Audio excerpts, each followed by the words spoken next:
Nah, cuma masalahnya, kalau teman-teman pernah punya pengalaman jadi IT network itu memang perlu dedikasi tinggi, sampai nggak pulang ke rumah. Ayo. Waduh, nggak pulang. Kalau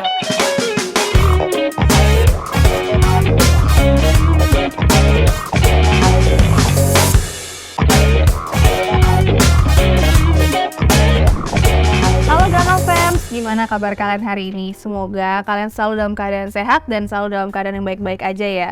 Hari ini kembali lagi bersama dengan saya Nana, dan hari ini kita bakalan nongkrong sambil ngobrol, tapi tentunya bukan nongkrong aja yang biasanya seperti yang kita selalu lakukan. Karena hari ini aku bakal ditemenin sama salah satu IT kita networking paling suhu, dan di sini kita bakal menyambut Pak Arnas. halo, apa kabar semuanya? Halo Pak Arnas, gimana kabarnya hari ini? Baik-baik ya, Sehat? alhamdulillah. Bagus, seneng ya, bahagia selalu ya Pak. Ya, sip selalu. Pak Arnas, sorry nih hari ini kita ngundang Bapak ke sini karena spesial banget nih momennya, kita mau sekalian ngobrol, pengen mencari-cari tahu banyak hal mengenai IT karena kan Bapak suhu banget nih di sini. Oh, ya nggak sugi lah. Nah Pak Arnas, aku mau tahu dong pertama-tama, Pak Arnas sekarang kesibukannya sehari-hari ngapain sih Pak? Wah, sehari-hari ya pulang pergi rumah ke kantor. Oh, kerja seperti biasanya ya Iya. Pak. Tapi ya gitu ya, tapi di kantor seperti biasanya kan sudah dititahkan ada di sebuah divisi training. Jadi saya di training operation manager. Pengembangan sekarang kita lakukan selalu, salah satunya LMS dan e-learning content. Nah gitu, jadi itu salah satunya yang sedang digalakkan ya sekarang nanti. Terus kemudian saya juga mencoba untuk membantu company ini branding ya di dunia global ya, coba seperti itu ya, utamanya di Indonesia kan gitu ya. Kemudian juga bantu-bantu nih gimana caranya teman-teman di lingkungan sekolah, di lingkungan kampus ya, itu bisa mendapatkan sertifikasi untuk pendukung nanti kalau dia udah lulus gitu ya. Nah itu kita juga perlu melakukannya karena memang kita mementingkan teman-teman atau adik-adik kita yang sedang bersekolah kan, gitu kira-kira. Terus banyak juga sih project-project yang kaitannya ke training. Kan memang fokus utamanya adalah kita punya training center, terus juga sertifikasi kan gitu, kira-kira. Berarti sibuk sekali ya Pak Arnas ini, cukup untuk Ya hal ini. kira-kira seperti itulah. Tapi perlu diketahui juga sih Mbak Nana buat teman-teman ya, bahwa untuk training sertifikasi itu banyak hal ya. Ada di sisi teknologi, ada di sisi governance IT, ada juga di bisnis, juga ada di services gitu. Berarti banyak banget ya Pak cakupannya dan sangat-sangat luas ya teman-teman. Berarti kalau nggak cuma hanya sekedar satu aja, tapi banyak banget yang bisa kita gali, kita pelajari. Sertifikasinya pun berarti beragam ya Pak ya. Betul Berarti sekali. boleh banget nih teman-teman, kita akan Ya. kupas banyak banget hal di sini mengenai IT. Nah paling nih Pak, aku pengen tahu kalau misalnya IT ini itu kan luas ya Pak ya, bener ya. Jadi memang banyak banget yang setiap harinya berkembang, setiap harinya itu bisa dipelajari. Nah kalau misalnya mau jadi seorang IT nih, kan Pak Anas akhirnya kan menjadi seorang IT ya, IT networking yang Ya, sangat mahir lah ya, kita insya Allah mahir. tuh. Nah ini untuk kenapa sih Pak pada akhirnya Bapak ini memilih untuk menjadi seorang IT? Wah, ceritanya panjang ya, tapi boleh dipersingkat lah ya. Yang pertama tuh memang saya sebenarnya di SMA dulu lulusan ilmu sosial dulunya. Tapi ternyata memang diketahui jiwanya jiwa eksakta. Jadi waktu di SMA jangan diikutin ya teman-teman ya, jangan badung, ya, jangan bolos. Gitu ya, karena waktu itu karena bukan masalah sosial sih, tapi karena perkembangan dunia pergaulan, akhirnya terpaksa nih saya masuk ilmu sosial nih, gitu. Pengennya masuk fisika tapi nggak dapet. Gitu. Akhirnya karirnya ada di bidang-bidang seperti banking, insurance gitu ya. Itu cukup lama lah. Akhirnya terus mulai berpikir kayaknya kok salah arah nih. Terus banting setir tuh, teman-teman juga kaget semua, loh kok lu sekarang ada di IT gitu. Karena pasti akan jadi pertanyaan ya, Ya, Pak. karena memang ternyata panggilan jiwanya ke sana. Jadi setelah itu saya ada di project yang dikerjakan ya IT general ya. Istilahnya apa sekarang? Palu gada. Nah, apa lo mau, gua ada. IT, apapun itu, ya kan itu ya. Dari hardware sampai software, kan gitu ya. Nah, suatu kali saya juga dapat kesempatan untuk mempelajari atau diberikan kesempatan untuk fokus di dunia jaringan. Fokusnya di Cisco, ya gitu. Di tahun 2006 ya kalau nggak salah ya. Dari situ baru sertifikasi, hingga terus ada hal-hal yang terkait dengan bisnis saya jalani. Lalu sekarang masih ya, masih di IT networking sampai sekarang. Tapi pengembangannya ya kita mencoba untuk eksplorasi di artificial intelligence sama machine learning kira-kira. Berarti cukup panjang ya Pak. Berarti memang bukan sesmooth itu, bukan pilihan awalnya adalah di IT ya Pak. Nggak menyadari passion itu ternyata di sana. Berarti cukup, wow, ceritanya penjabaran. Ya kira-kira gitulah. Tapi ini Pak, berarti kan menyambung dari yang Bapak ceritakan ya. Berarti kan memang pada dasar awalnya passion gue itu bukan di dunia IT gitu awalnya. Mungkin belum tahu tergalinya ke sana gitu. Betul. Berarti kan kalau kita mau bicara cukup panjang kali ya Pak. Berarti sebenarnya kalau teman-teman di sini mau menjadi seorang IT itu berarti nggak harus pada dasar awalnya memilih jurusan IT ya Pak? Atau gimana nih? Kalau menurut Pak Arnas sendiri seperti apa? Ada baiknya sih memang sudah ditetapkan karena memang ya dimaklumi ya kalau teman-teman sekarang, nggak usah teman-teman sekarang lah, dulu juga banyak galowers ya. Nah, gue mau kemana nih besok nih kan gitu ya, ya kan. Nah itu penting tuh harus diketahui lebih dahulu. Jadi talenta yang memang ada di dalam diri teman-teman tuh harus digali dulu, baru nanti dijalankan, ikutin tracknya, kira-kira gitu Mbak Nana. Banyak banget ya, berarti kalau pada dasarnya itu ya seharusnya kita udah harus menggali nih. Kalau memang pada dasarnya mungkin mau ke arah sana, baiknya kita memilih jurusan yang sama sesuai dengan yang mau kita jalani nanti. Betul gitu sekali, ya. karena nanti kalau di dunia pekerjaan atau di pendidikan ya, pada titik akhir tuh yang dilihat nanti track record yang linear gitu, itu yang bagus. Makanya diupayakan ya jangan seperti saya juga ya, saya itu tadinya di finance, kerja di finance, saya di IT gitu kan. Nah itu kalau memang perlu hal-hal yang memang expert, dilihatnya dari titik awal sampai akhir tuh harus sejalan, kira-kira gitu. Oke, Ya. bener nih, ini berbagi tips banget nih buat teman-teman yang mungkin ada mau mengarah untuk jumping ke dunia IT, ini bisa jadi insight banget sih Pak. Tapi memang nggak perlu ini ya, nggak perlu istilahnya, misalnya kan udah di tengah jalan ya, wah ini saya ada di sini harus pindah lagi ke jurusan lain, ya nggak apa-apa juga. Yang penting udah ditetapkan hatinya ya seperti itu ya, untuk memilih jalur yang tepat. Oke, aku dapat insight baru nih dari Pak Arnas jadi harusnya. Pak Arnas, aku juga mau kepo nih, kalau misalnya jadi seorang IT itu kan biasanya ya Pak, dogma masyarakat itu kan stigmanya kalau anak IT itu pasti pinter, anak IT itu pasti ngerti banget sama yang namanya perkembangan zaman. Atau mungkin anak IT itu dewa. Betul, kayak semua teknologi tuh serahin anak IT itu udah pasti bisa ke-handle ya, Pak. betul. Nah, aku tuh pengen tahu sih Pak, sebenarnya kalau untuk jadi seorang IT tuh kita kan pasti butuh skill ya Pak, benar sih? Iya, nah, betul. Kira-kira kalau dari Pak Arnas nih, kalau bisa memberikan pesan nih ke teman-teman sekalian, skill apa aja sih Pak yang kita butuhin untuk jadi seorang IT? Ya, buat siapapun dari pemula ataupun yang udah mempelajari IT ya, tentunya bisa flashback ke belakang ya kalau memang yang sudah terjun ke dunia IT. Yang jelas kita punya saran ya, ada 2 stage untuk memiliki skill ini, yaitu skill yang istilahnya hard skillnya sampai yang soft skillnya. Stage yang pertama itu tentunya tentang hard skillnya ya. Kalau di IT sebisa mungkin mempelajari hal-hal yang general. Jadi IT general itu harus dipelajari ya. Mungkin mengikuti seminar, mungkin mengikuti training, atau mungkin sekolahnya ya. Itu udah dari awal IT gitu misalnya. Nah, in general dipelajari. Habis itu nanti skill yang lain adalah misalnya kalau di IT networking ya tentang network ya, pelajari. Di zaman sekarang cloud computing udah nggak bisa dihindari lagi, itu dipelajari juga.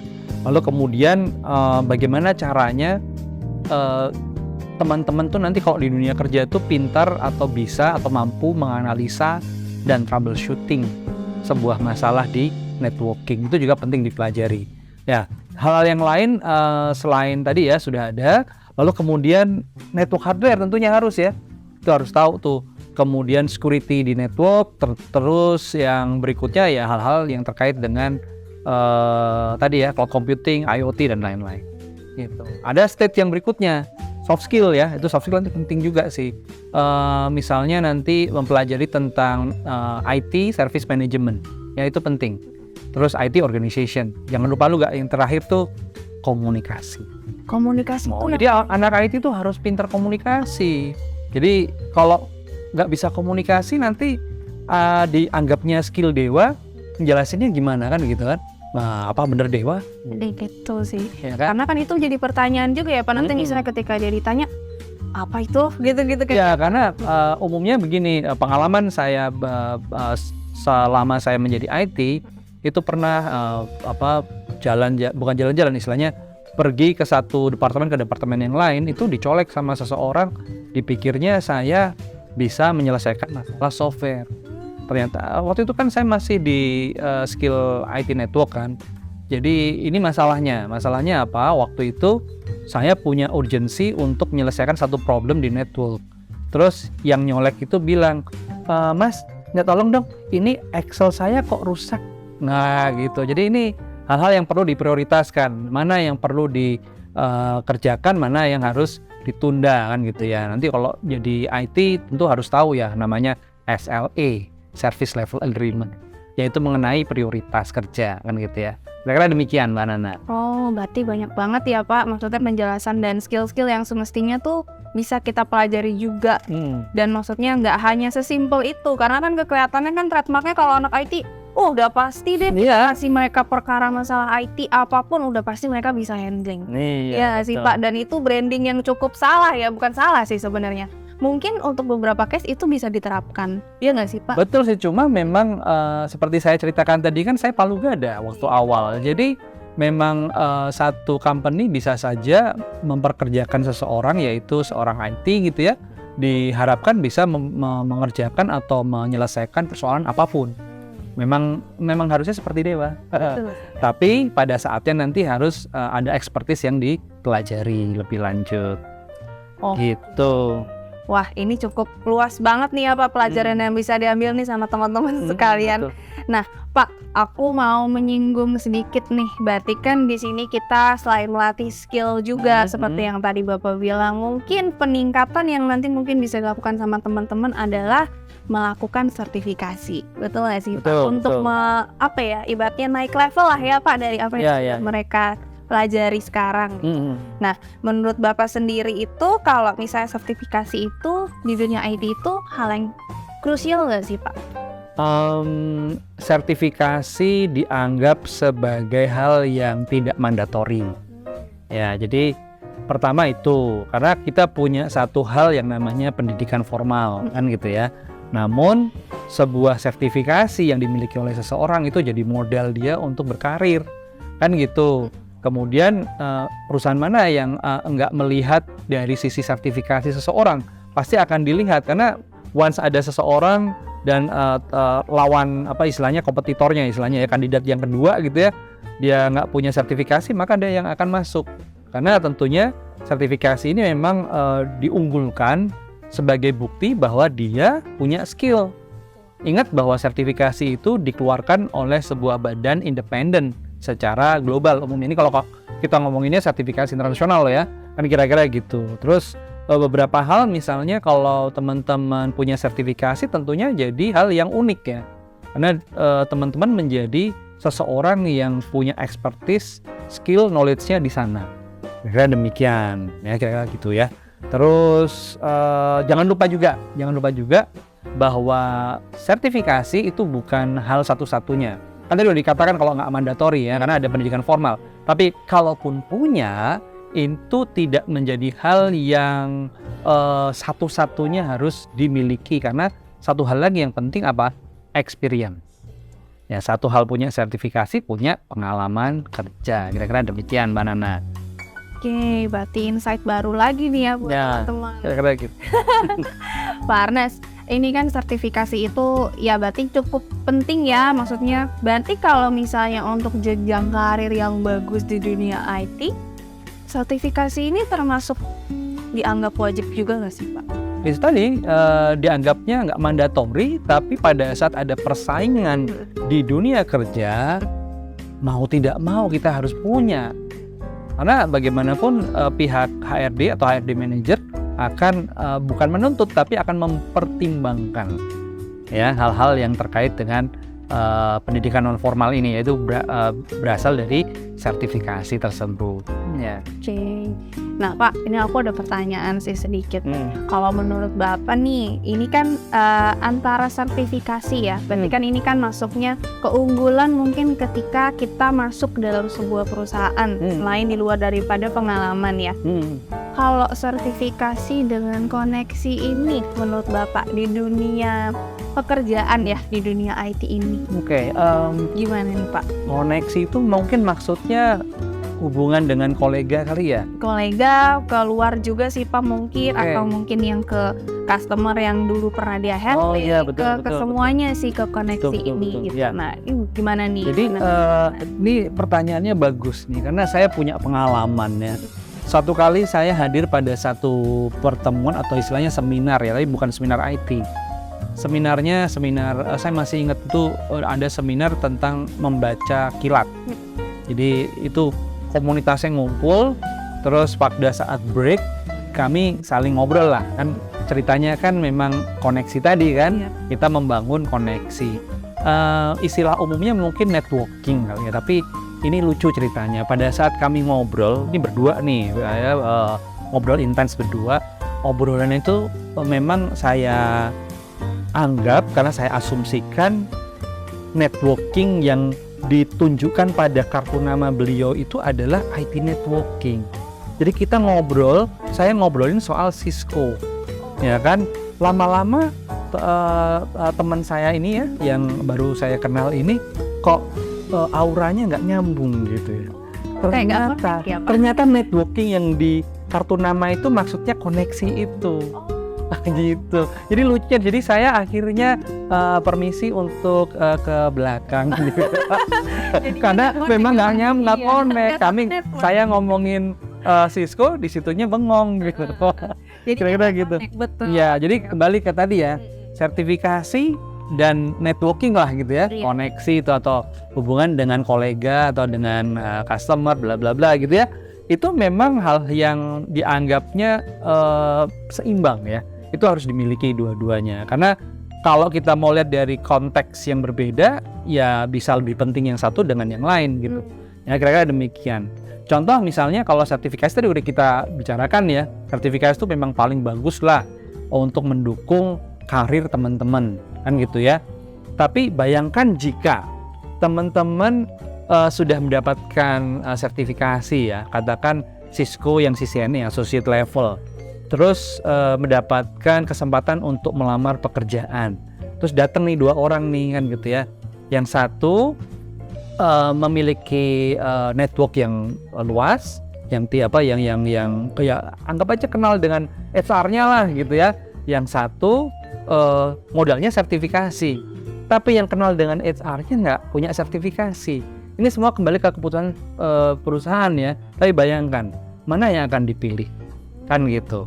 Cuma masih ingat gak kira-kira kalau misalnya kita ngomongin soal ini kan ada istilah menarik yang di Indonesia ya. Mungkin kalau pakai bahasa Jawa begini, wong pinter dan wong bejo pilih yang mana? Itu artinya apa? Orang pinter satu, orang beruntung ya, bejo itu beruntung ya. Kira-kira kalau misalnya mau memilih pilih yang mana? Kan gitu. Nah, itu pertanyaan buat teman-teman tuh. Sulit ya Pak? Ya kira-kira seperti itu. Tapi kalau dianggap sulit sih enggak. Orang beruntung itu kan untuk dapetin sertifikasi juga keberuntungan. Contoh kita punya ya acara-acara untuk mendapatkan sertifikasi gratis kan.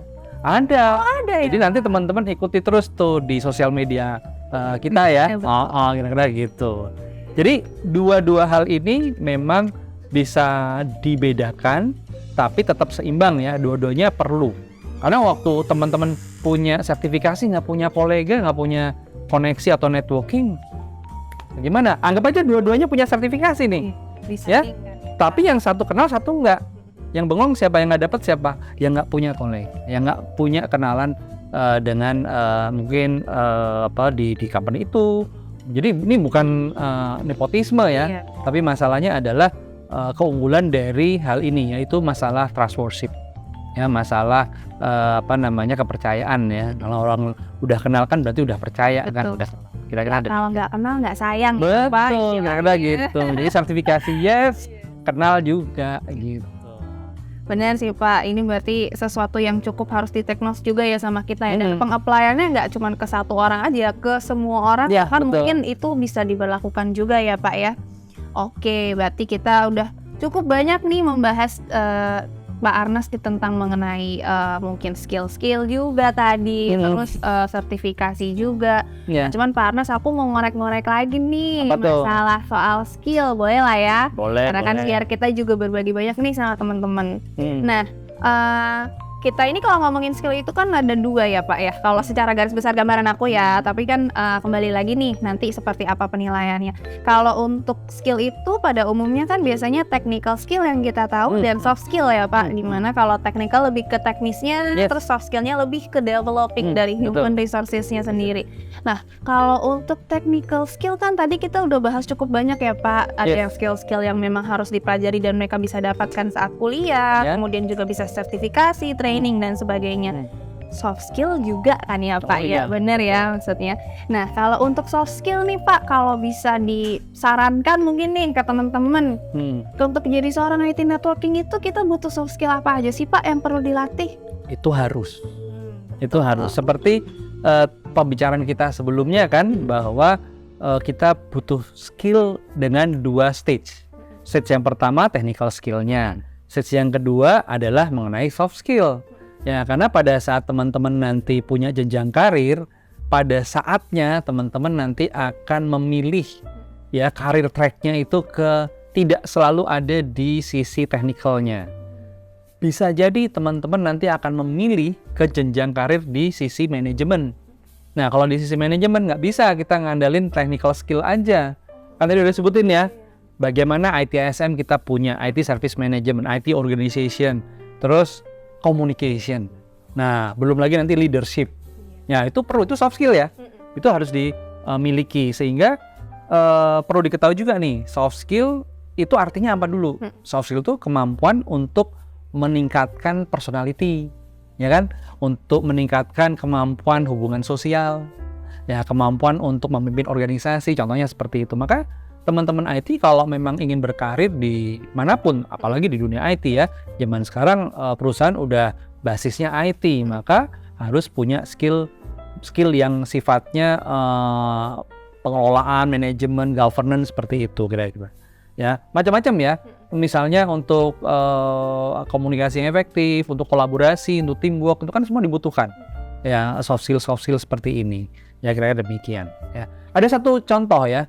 Ada satu contoh di dunia di mana seseorang itu memang kelihatan tampaknya orang IT, tapi dia bisa sukses karena soft skill-nya. Mau tahu nggak namanya siapa?